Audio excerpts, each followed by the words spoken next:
Jadi buat Anda yang masih bingung ya, ini kadang-kadang mereka bertanya kayak apa sih dan bedanya sama content creator black book ya dibandingkan dengan rich creator black book.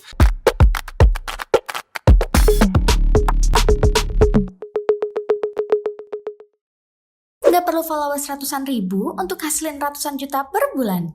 Temukan frameworknya di Rich Creator Black Book sekarang. Guys, finally jadi nih Rich Creator Black Book.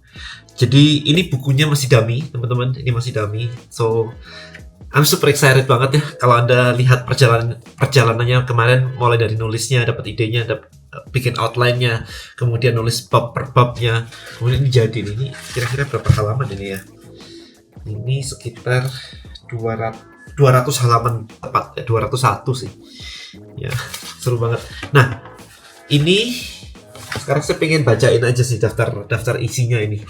Jadi buat Anda yang masih bingung ya, ini kadang-kadang mereka bertanya kayak apa sih dan bedanya sama content creator black book ya dibandingkan dengan rich creator black book.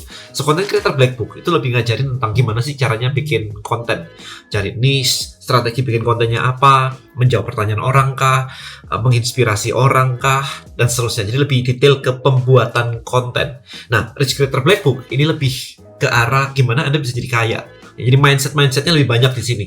Karena Anda butuh punya gambaran dulu, perspektif besarnya itu seperti apa, supaya Anda bisa menjadi rich creator, mendapatkan income yang luar biasa besar dari seorang content creator.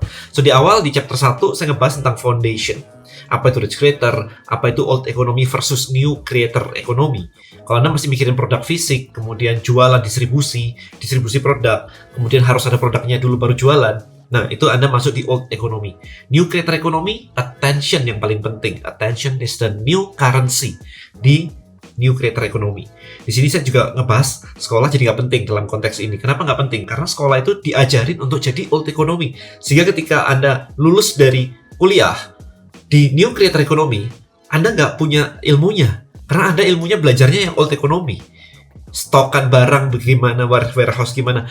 Well, yes itu penting kalau Anda mau belajar tentang old economy. Tetapi ini konteksnya adalah kita ngebahas tentang new creator economy. Ya, kemudian strategi cara jadi kaya itu gimana sih? Ya, termasuk salah satunya adalah high margin product. Ya, di sini diajarin Anda harus jualan high margin product untuk mendapatkan margin profit sebesar mungkin. Nah, high margin product itu apa aja? Nah, itu nanti kita bahas di sini. Nah, nomor 2, chapter 2, kita ngomong tentang expertise. Karena yang dijual sebenarnya adalah expertise dan experience.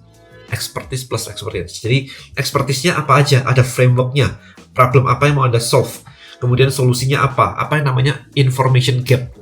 Sebenarnya yang bisa diduitkan, dijadiin duit, itu adalah information gap. Nah, nanti kita bahas lebih detail lagi di sini ya. Misalnya gini, kalau Anda ngerti tentang menjahit, kemudian sekampung Anda semua ngerti tentang menjahit, maka tidak ada yang namanya information gap. Semua informasi sama rata. Anda tahu, mereka tahu. Jadi ketika Anda buka kursus menjahit, nggak ada yang datang. Karena semua orang bisa menjahit. Tetapi kalau misalkan Anda tahu bagaimana cara membuat peternak ikan cupang misalnya, dan berjualan laku keras. Nah, orang-orang di sekitar Anda tidak tahu. Maka itulah yang disebut dengan information gap.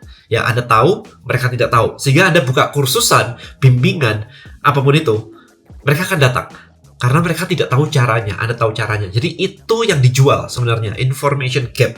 Jadi ada gap. Ya, itu di chapter 2. Nah, sekarang gimana caranya untuk mencari tahu information gap itu? Simple banget. Caranya adalah Anda terus konsumsi informasi sehingga Anda informasi lebih banyak daripada yang lain. Sehingga Anda memiliki gap antara Anda dan orang lain. Itu kan yang saya lakukan selama ini kan. Anda tahu ini nggak tahu kan? Kalau mau tahu caranya ini, gitu doang sebenarnya. Tapi dengan cara sesimpel itu kita jadi tidak perlu mempunyai modal uang banyak banget. Karena apa? Kalau information kan sekarang bisa diakses di mana-mana kan ya. Kita tuh cuma nyaring, ngefilter, mensortir, mengurutkan dan membuat menjadi sebuah produk. That's it. Itu activity kita. Jadi sebagai rich creator kita tidak lagi bikin konten yang dikasih di-upload gratisan aja. Tetapi kita merapikan, kita punya effort lebih nih, merapikan, menstructure, ngetes, mengevaluasi dan sebagainya, sehingga itu menjadi sebuah solusi yang bisa dijual. Oke, nah sekarang chapter 3. Chapter 3 adalah, terus jualannya kemana? Ya, chapter 3 adalah audience building. Gimana caranya membuat audience, Anda membangun sebuah audience, super fans lah. Ya, akhirnya dari followers bisa jadi fans, bisa jadi super fans, bisa jadi tribe. Ketika sudah jadi tribe, maka nextnya adalah gimana caranya membuat mereka bisa bergerak bersama Anda. Itu yang namanya movement. Nah, habis dari movement, kita punya namanya identity shift. Makanya saya punya rich creator. Nah, ini movement saya nih, gerakan saya nih. Orang-orang yang jadi content creator nggak mau jadi poor creator, mau jadi rich creator, yuk mendekat ke saya nih. Nah, gitu kan ya. Itu namanya movement, identity shift, kemudian building the identity, kemudian bikin community, kemudian bikin macam-macam. Di sini ada breaking 4-minute miles, ada belief framework, ada dream, ada opportunity, strategi konten itu kayak gimana, ada short form content, ada long form content. Kalau ngebangun community itu pakai konten yang seperti apa. Kadang-kadang kalau kita belajar itu kan selalu kayak bikin konten tuh isinya tips, edukasi gitu kan ya. Kenyataannya adalah di tempat saya, coba dites di tempat Anda. Anda sudah posting tips, edukasi, kasih value di Instagram, di TikTok, tapi followernya nggak naik-naik. Ya, jadi orang nggak ingat Anda siapa. Nah, itu nanti kita bahas itu ada di strategi kontennya. Nah, oke, sekarang chapter keempat berikutnya adalah kita ngomongin tentang produk. So, produk itu apa saja sih produk-produk yang bisa di-build sebenarnya dari expertise Anda tadi. Jadi modalnya, sekali lagi modalnya adalah expertise, adalah keahlian, adalah skill Anda dan pengalaman Anda. Itu modalnya, bukan duit. Duit itu membantu tapi dikit, tapi modalnya di sini, ya. Content creator, rich creator modalnya di sini. Nah, habis itu dibuat jadi apa nih? Produk-produknya seperti apa sehingga bisa menghasilkan income yang luar biasa besar. Kemudian terakhir, bukan terakhir, ini chapter berapa nih? Belum. Chapter terakhir di halaman ini. Kemudian chapter 5-nya adalah jualan. Jualan itu berarti kita sudah mulai nge-breakdown apa saja sih yang dibutuhkan, mimpi orang seperti apa, penolakan orang seperti apa, gimana menghajar penolakan orang supaya penolakannya hilang, gimana meruntuhkan false belief, kemudian bagaimana membangun value ladder, bangun funnel urutannya seperti apa, kemudian gimana caranya membuat passive income dengan funnel. Ini paling penting ya.